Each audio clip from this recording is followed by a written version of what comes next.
The sound of the night rain hitting the corrugated iron roof seemed to mourn the fate of a woman who had just been abandoned. In the heart of the bustling city, where the lights and horns seemed to never sleep, there was a woman walking quietly, holding her 3-year-old child, who fell asleep from exhaustion. She had no place to return to, no money in her pocket, no one by her side. Everything began to fall apart in just one rainy afternoon like this. Launch, a young mother, who once put all her faith in the home she had built.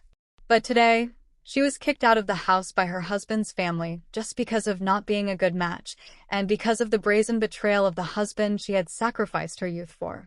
Just when she thought there was no hope, fate suddenly pulled her into the orbit of a man, Tran Min Kwang, a CEO famous for his coldness and iron principles. He did not believe in love, and did not care about miserable strangers. But did he know that the little girl trembling on the side of the road was about to change his life forever? A rainy night, an unexpected meeting, and also the opening moment of a story that seemed to only exist in novels, from a penniless single mother to a woman loved and respected like a queen. The Saigon night sky was gloomy. The thunder rumbled as if in sympathy with Lan Chi's quiet mood. She hugged her little daughter tightly, walking and running because of the cold and the dice cabinet. The small suitcase rolled on the sidewalk. Inside were some old clothes and some personal documents that her mother-in-law had thrown away when she chased her away. Lan Chi once believed that marriage was a safe haven, but today she understood that trust could be betrayed, and the person who slept with her could also become a member of the most powerful circle. Hainam, the husband she had sacrificed everything for, had an affair with a young secretary, then blamed her for all the mistakes. "You don't know how to keep your husband. You are useless." The last sentence was like a flute, breaking her heart. She knelt in front of the door, hoping that her husband's family would give her a room to sleep in for the night. But her mother-in-law just coldly slammed the door. "My family will not accept the child of a woman like you." With no one left to rely on, Lan Chi lay quietly walking in the night. Barefoot on the cold, wet road, she did not know where to go. She only knew that she had to leave the place that caused her the most pain. On that dark and rainy road, she did not expect that a strange man was approaching and would change the life of her and her child. The rain continued to pour. The street hid the light from the luxury cars passing by, cold and unfamiliar to a homeless person. Lan Chi held her child and hid in a small corner of the door on the side of the road, trying to overcome the fence to protect her child from the strong rain waves. Holding the child with a high fever, her body was burning hot. She mumbled her mother in a delirious state. At that moment, a shiny black Mercedes screeched to a halt in front of her. The window rolled down, revealing the cold face of a man in a gray suit that could be perfect. It was Tran Min Kwang, general director of the leading manufacturing corporation in the country. His eyes were full of sharp angles. "What are you doing here? Today, you brought your child out on the street, trying to act like a victim to ask for money." His voice was as sharp as a knife. Lan Chi tin thin. She was in no mood to argue or explain. Holding the child in her arms, she coughed up a fever. The whole facility had malaria. Min Kwang frowned slightly. His eyes blurred across the pale face and evil-rimmed eyes of the young mother. He was not indifferent. Although gentle, his hand opened the car door. "Get in the car. Don't let the child's fever get too high." Lan Chi hesitated, but a mother's instinct won over her strength. She got into the car, holding her child in her arms. During the entire journey, she did not say a word, but her heart was filled with gratitude. No one had ever known her well enough to come out one by one when she was so desperate. The car took them to a high-class apartment. The housekeeper immediately prepared the room, and Kwang's personal doctor was also called immediately to reduce the child's fever. Min Kwang did not ask anything more, just stood and watched from afar. He did not know why he helped a stranger. Perhaps it was because of her eyes that did not beg, did not complain, but were filled with worry for her child. It was the first time in his life that Tran Min Kwang, the man known as the living iceberg, paid attention to a woman and a child. Fate sometimes comes at the most unexpected times. Tran Min Kwang has always been known as a principled, disciplined, and iron-fisted person. With his employees, he is a CEO who does not hire contractors. With his partners, He always keeps his interests down to the last detail. But that night, when he saw a young woman with a high fever, sitting shivering in the rain in the middle of a splendid city, his manly instincts, even though he has never been a father, woke up in a way that he himself did not expect. Kwang took Lan Chi and her mother back to his luxury apartment, where there had never been a woman's footprints other than the cleaning staff. The personal doctor was quickly called. After a while, little Gao Lan Chi's daughter fell asleep. Kwang stood from afar, his eyes following the little girl sleeping soundly, while Lan Chi sat by the bed, not leaving for a moment. The next morning, Lan Chi repeatedly asked to leave. She didn't want to bother anyone, and even less wanted to be seen as a freeloader or a parasite. But Kwang interrupted her in a low voice. "You stay here for a few days until the child has fully recovered. I don't do things halfway." Lan Chi wanted to refuse, but then the sincere and earnest gaze of this man made her speechless. For the first time after so many storms, she felt that someone cared about her and her child, not because of hurt, but because of an instinctive kindness. In the following days, Kwang was still himself, cold, quiet, often busy with work. But something in him had changed. He asked the housekeeper to prepare more suitable food for children, quietly drove the driver to buy some children's books and toys to put in the living room. One morning, while Lan Chi was washing dishes in the kitchen, little Gao ran into Kwang's office and scribbled on a document with a marker pen. She ran in to apologize, thinking that he would be angry.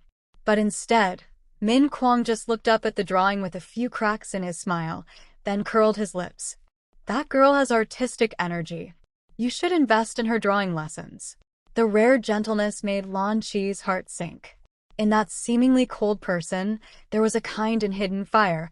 It was just that he hid it so well that few people noticed the pain. Lan Chi began to look at Kwang with a different gaze. Not the gaze of someone who owed him help, but the gentle gaze of a woman who realized, sometimes, good people wear cold clothes to hide their hearts that are more vulnerable than anyone else. In the quiet afternoon, in the apartment filled with light but silent like an isolated island, Tran Min Kwang sat across from Lan Chi at the dining table. The sunlight gently passed through the glass door, shining on her thin cheeks. Kwang put down the knife, put down the glass of water, and said softly as if nothing, "I want to know about your past." Lan Chi paused. Her lonely eyes raised the question. She was used to questions mixed with hurt or curiosity. But Kwang's eyes had nothing but sincerity, and a little bit of needing to know to understand comfortably.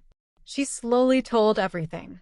About the days as a daughter-in-law, when she had to cook to serve the whole family after giving birth to a child 2 months ago, when her mother-in-law scolded her for not giving birth to a son, when her husband left early and came home late with all kinds of excuses. She told without a single tear, as if the pain had turned to stone. Kwang listened but said nothing.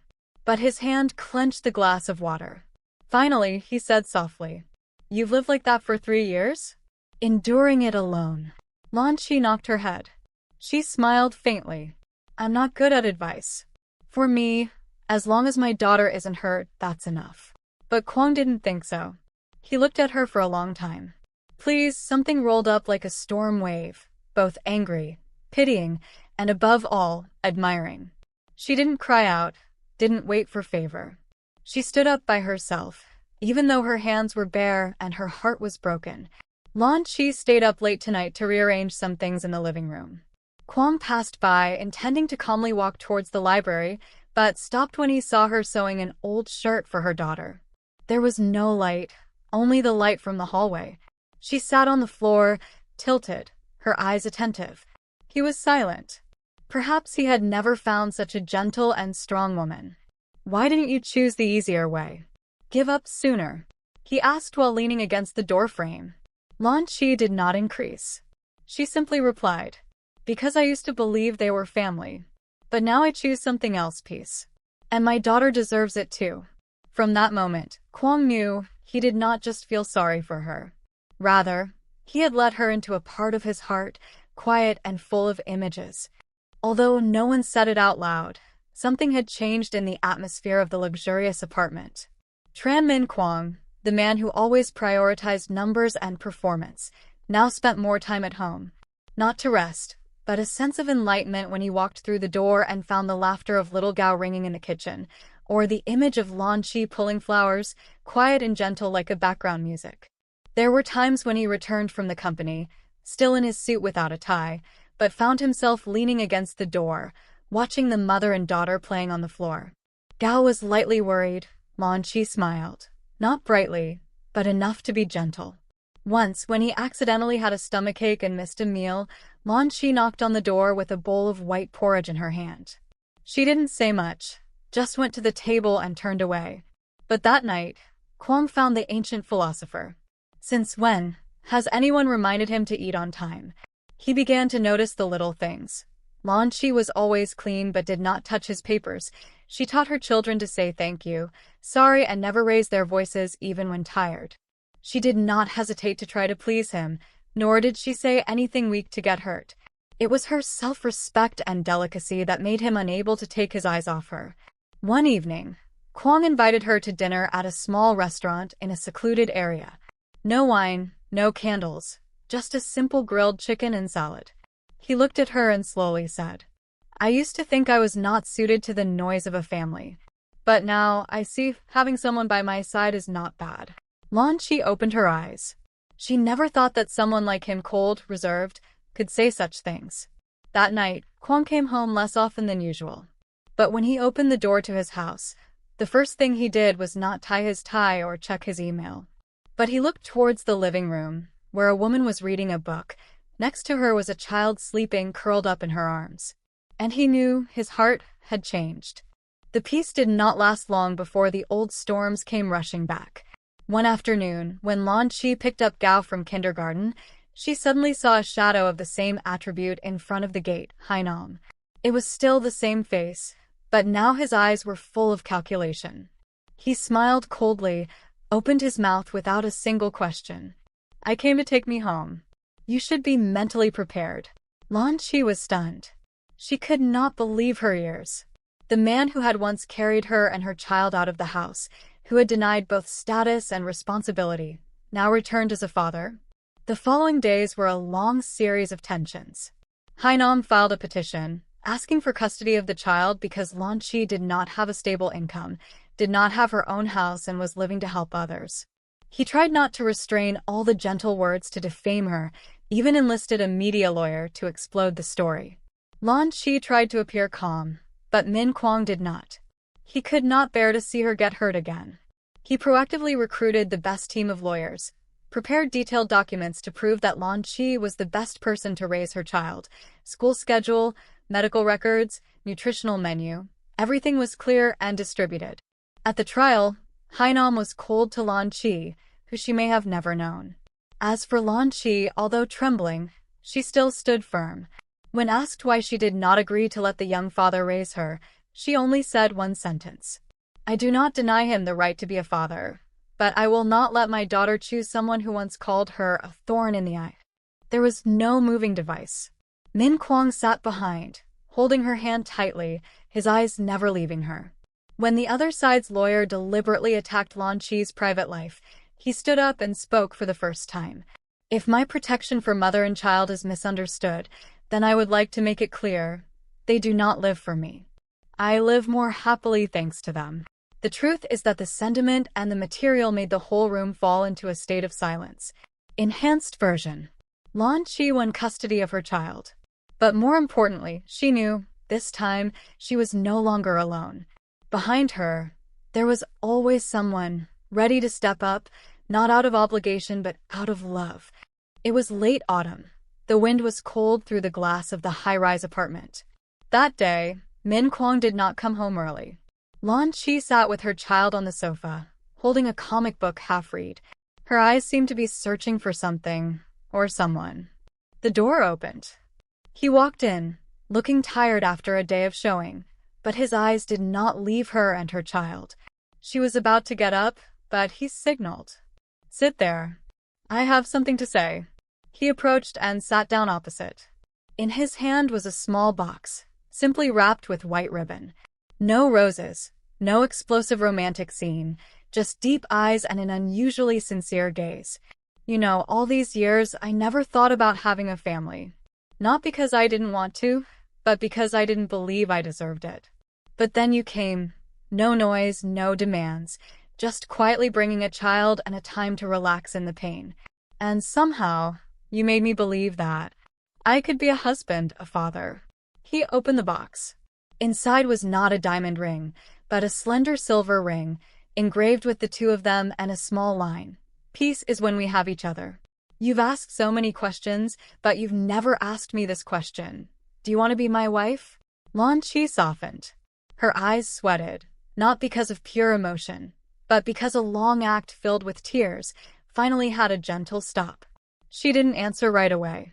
She walked over, took his hand, and placed it on her sword, where her heart was pounding. I don't know if I'm worthy, but if you really want me to, then I'll stay. Forever. The problem was solved, without another word. Kwang knew he had just obtained the most precious thing in his life. The wedding day took place on a spring morning, when the sky was strangely blue and the warm sunshine covered the lakeside villa. There was no noise, not too many guests. Everything was kept in a private, worshipful atmosphere, just like the way Lan Chi and Min Kwang chose to start their new journey. The bride stepped out in a simple white dress, not fancy or extravagant, but her eyes were brighter than all the lights around her. Her right hand tightly held little Rice's hand. The little girl now wore a pink peacock dress, her hair tied in a bow, and smiled broadly like a blooming flower. Min Kwang stood under the white flower trellis, where the sunlight shone down just enough to see his face. The man who used to be cold, who used to live like ice, now strangely easy to see when seeing two women walking towards him. The music played, not lively, just gentle piano melodies. But in the moment of resolution, everything returned to purity. No one said anything, just sat there smiling in silence. When the priest asked, "Do you agree to marry her, to build a complete family with her, whether prosperous or poor?" Min Kwang answered without hesitation, "I not only agree, I wish for that for the rest of my life." Lan Chi whispered her agreement, her eyes filled with tears. While resolving, the past was no longer a wound, but a testament to her strength, of both of them. The wedding was not lavish, but it was the beginning of a home where love, a healthy foundation of understanding and kindness were at the foundation. And for the first time, Lan Chi felt that she had not only a roof but a real family. Life sometimes gives you the darkest sunsets, only to find the bright light you deserve at the end of the road. Lan Chi's story is not only a journey of a single mother overcoming pain, but also a reminder that true love does not need to be generous, just sincere. From a woman who was betrayed, abandoned, and hurt, she stood up for her daughter, for herself. And from the moment of resolution, fate began to take over, by bringing her to a strange idea but the title of her life. Love is not about finding the right person, but finding someone quiet enough to stay when the whole world turns its back. If you are in the dark, believe that each tear you shed today can be the thing that nurtures happiness tomorrow. If you are someone who has lost faith in love, look at Lan Chi and Min Kwang. You may not meet the CEO in real life, but you can meet someone who loves you with all their heart, in the place you least expect. Be strong to go through the storm. Don't be afraid to be yourself, because sometimes when you are most alone, fate will play a sound to arrange a second chance for you.